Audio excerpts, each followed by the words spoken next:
இன்றைக்கி கல்யாணத்துக்காக 600 லட்டு பிடிக்க போகிறோம். அதுக்கு வந்து சர்க்கரை பாகு முதல்ல ரெடி பண்ணுறோம். சர்க்கரை பாகுக்கு வெல்லம் போட்டு சர்க்கரையை போட்டு அதில்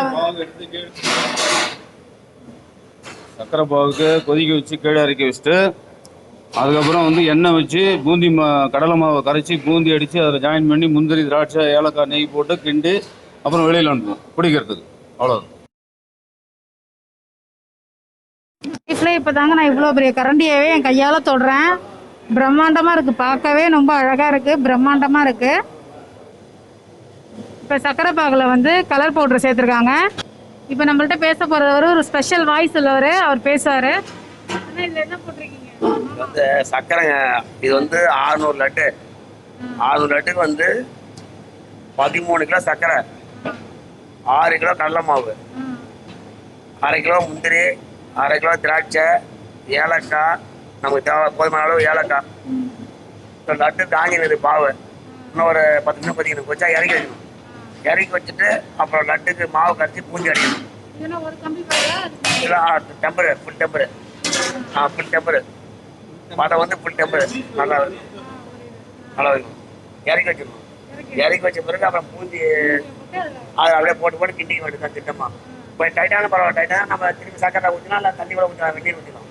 அதெல்லாம் ஒன்றும் பிரச்சனை கிடையாது. லட்டு அடிக்கும்போது சொல்கிறேங்க, பூந்தி அடிக்கும்போது பேசணும்.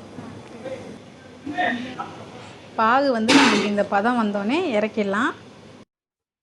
இப்போ அடுப்புலேருந்து இறக்கி வைக்கிறாங்க.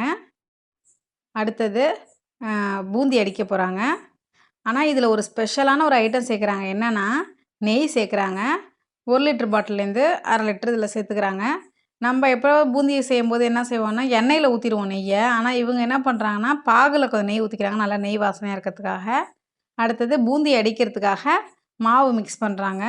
என்ன சொல்கிறாங்கன்னா நல்ல குவாலிட்டியான கடல மாவு வாங்கினா தான் வந்து பூந்தி நல்லா மணிமணியாக அழகாக இருக்கும், டேஸ்ட்டாகவும் இருக்குங்கிறாங்க. கட்டி இல்லாமல் இதை மாதிரி கை வச்சு மிக்ஸ் பண்ணிக்கிறாங்க. லார்ஜ் அமௌண்ட்டாக இருக்கனால கையை வச்சு மிக்ஸ் பண்ணிக்கிறாங்க. அடுத்தது பூந்தி அடிக்கிறதுக்கு எண்ணெய் ஊற்ற போகிறாங்க. எனக்கு ரொம்ப இந்த டேர்ம் பிடிச்சிருக்கு. அடிக்கிறதுங்கிறது, லட்டு அடிக்கிறது, பூந்தி அடிக்கிறதுன்னு சொல்கிறாங்க அவங்க. அது எனக்கு ரொம்ப பிடிச்சிருக்கனால நான் அதையே யூஸ் பண்ணுறேன். இது ஃபுல்லாக பூந்தி பொரிக்கிறதுக்காக தேவையான அளவு எண்ணெய் வச்சாச்சு. நல்லா மாவு இதை மாதிரி ஒரு டபரா வச்சு நல்லா மிக்ஸ் பண்ணிக்கிறாங்க, கட்டி இல்லாமல். இதுக்குன்னே பூந்தி அடிக்கிறதுக்குனே ஒரு ஸ்பெஷல் கரண்டி வச்சுருக்காங்க. அதாவது கிண்ண மாதிரி இருக்குது, பட்டையாக தட்டு மாதிரி, அதில் அடியில் ஓட்டை போட்ட மாதிரி இருக்குது.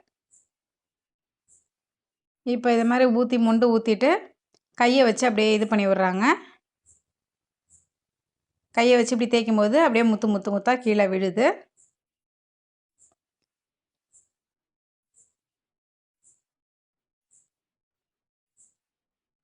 ஓரளவு நிறையா வதன்னு புழியாமல் ஓரளவு ஒரு டபரா மாவு எடுத்து ஒரு ஷிஃப்ட்டுக்கு புளிகிறாங்க. இதை மாதிரி ரொம்ப மொறுமொறுன்னு காரா பூந்தி மாதிரி பொரிக்கணும்னு இல்லை, சவுக்கு சவுக்குன்னு பொரிச்சு எடுக்கிறாங்க. சாஃப்டாக இருக்கணும் பூந்தி. இந்த பூந்தி மாவில் வந்து சோடாப்பு எதுவுமே போடல, உப்பு சோடாப்பு சர்க்கரை எதுவுமே கிடையாது, வெறும் கடல மாவும் தண்ணியும் தான். ஒவ்வொரு தடையும் கரண்டியை நல்லா வழித்து விட்டுட்டு அப்புறமே போட ஆரம்பிக்கிறாங்க.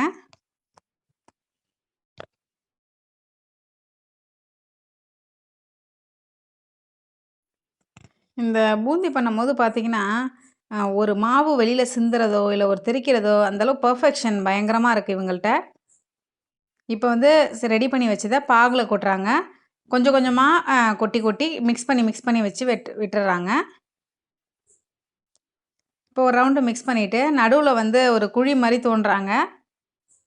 இதை மாதிரி சைடில் எடுத்து தள்ளி போட்டுறாங்க. அதை மாதிரி ஒவ்வொரு பேட்சாகவும் செஞ்சுட்டு எல்லாத்தையும் ஒன்றா போட்டு ஊற வைக்கிறாங்க.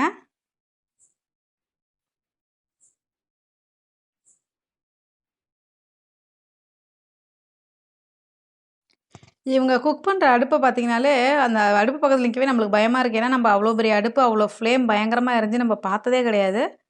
பார்த்தீங்கன்னா அப்படியே ஓன்னு ஒரே சத்தமாக அப்படியே எரியுது.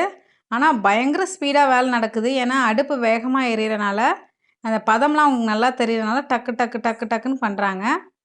இப்போ என்ன பண்ணுறாங்கன்னா, பூந்தி இது மாதிரி பொரிச்சிட்டு இருக்கும்போதே திராட்சை அந்த பூந்தியோட கொட்டி பொரிக்கிறாங்க.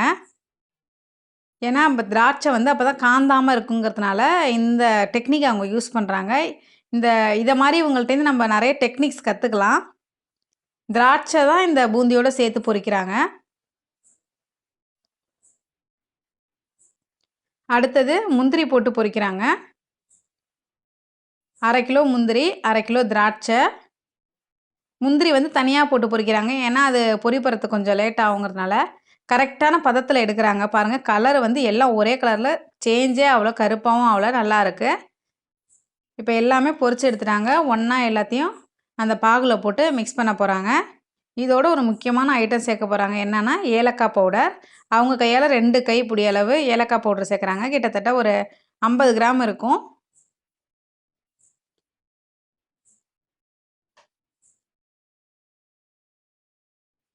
இப்போ பாருங்கள், கரண்டியால் நல்லா குத்தி குத்தி விடுறாங்க. இது வந்து கொஞ்சம் மசிக்கிற மாதிரி இருக்குது பார்க்கும்போது. வெட்டி வெட்டி கிளறாங்க. ஏன்னா இதை மாதிரி வெட்டி வெட்டி கிளறிட்டு நல்லா ஃப்ளாட்டாக அமுத்தி விடுறாங்க எல்லாத்தையும். இப்போ இது வந்து 1/2 மணி நேரம் மூடி போட்டு மூடி வச்சுட்டாங்க.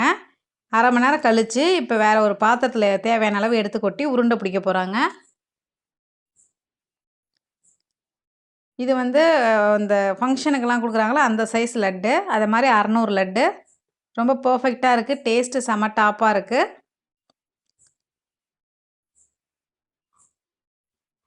இந்த இந்த ரெசிபியெல்லாம் செய்கிற ஃபுல்லாக வெஜிடேரியன் ரெசிபீஸ். இவங்க இந்த கேட்ரிங்கோட வந்து லிங்க் உங்களுக்கு வேணும்னா கமெண்ட் செக்ஷனில் கமெண்ட் பண்ணுங்கள். அவங்களோட லிங்க் நாங்கள் உங்களுக்கு தரோம். இன்னொரு வீடியோவில் சந்திப்போம். நன்றி.